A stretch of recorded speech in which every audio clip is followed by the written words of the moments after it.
আসসালামু আলাইকুম। কেমন আছেন আপনারা? আশা করছি যে যেখান থেকে দেখছেন সবাই ভালো আছেন, সুস্থ আছেন। আলহামদুলিল্লাহ আমিও ভালো আছি। তবে কিছুটা অসুস্থ, একটু জ্বর, একটু ঠান্ডা, সর্দি লেগেছে। এটা ভালো হয়ে গেছে। গত ২-৩ দিন ধরে আমার গলার অবস্থা খুবই খারাপ ছিল। তো সেদিন সন্ধ্যায় ডালপুরি বানিয়েছিলাম। ছোট ভাই আসছিল। তো ভাবলাম ওর জন্য ঝাল কিছু তৈরি করি।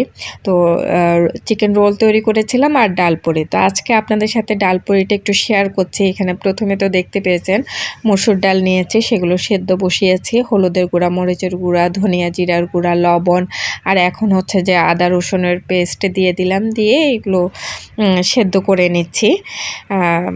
ডালপুরিটা খেতে চেয়েছিলাম আরও ২-১ দিন আগে।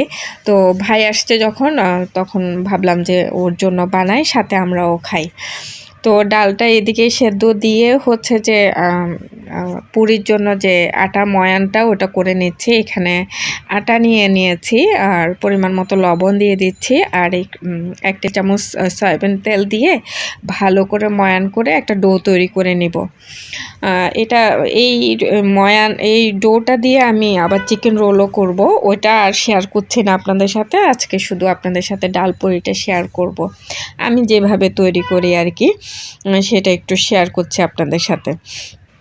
এর আগে অনেকবার আপনাদের সাথে চিকেন রোলটা শেয়ার করেছি আপনাদের সাথে। তো আজকে ডালপুরিটা একটু শেয়ার করতে চাচ্ছি বা আমার টাইমলাইনে রাখতে চাচ্ছি আর কি। তো এইদিকে আমার আটার যে ময়ানটা ওটা হয়ে গিয়েছে, এখন এটা রেস্টে রেখে দিব।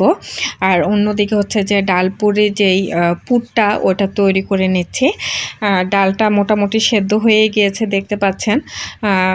এখন পেঁয়াজ কুচি, তারপর হচ্ছে কাঁচামরিচ কুচি আর হচ্ছে যে গরম মশলা দিয়ে দিব। তারপরে ধনিয়া পাতা সব কিছু দিয়ে মেখে নিব। তো মাখার পরে মনে হয়েছে যে একটু পানি পানি রয়ে গিয়েছে। তো ওইটা একটু করে নেব, কি বলে, একটু তেলের মধ্যে হালকা ভেজে নেব। তো এই যে দেখতে পাচ্ছেন সব মশলা দিয়ে আমি হচ্ছে যে মেখে নিয়েছি।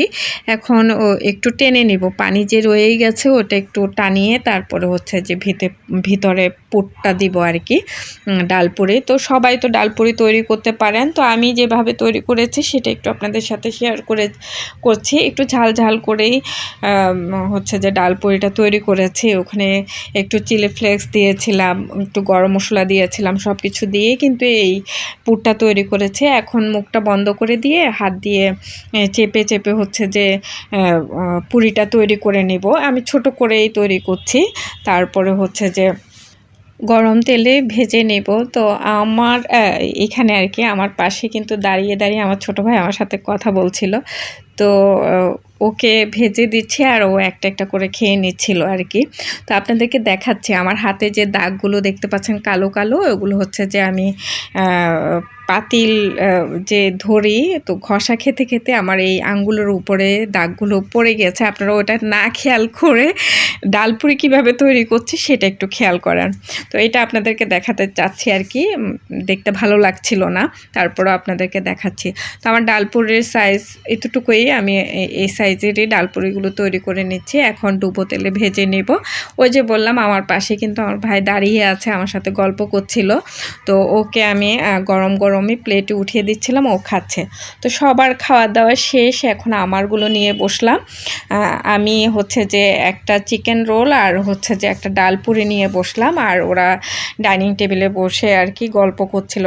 তো ও ছিল না, ও সন্ধ্যার পরে চলে গিয়েছে, সন্ধ্যার সময় এসেছে। এরপরে মাগরিবের নামাজের পরে হচ্ছে যে ও চলে গিয়েছে, অল্প কতক্ষণের জন্য আসলো আর কি দেখা করার জন্য। তো যাই হোক, ছোটো ভাইয়ের উসিলায় আমিও ডালপুরিটা আমারও খাওয়া হলো। আমার অনেক দিনের ইচ্ছা করছিল এই শীতের মধ্যে, শীত শুরু হলো আর কি, হঠাৎ করে আমার ডালপুরি খেতে মন চাইছিল, কিন্তু খাওয়া হচ্ছিল না, আলসেমি করে বানাতে পারছিলাম না। তো ওর উসিলায় বানিয়ে ফেললাম আর কি ডালপুরিটা, আর সাথে দেখতে পাচ্ছেন চিকেন রোল।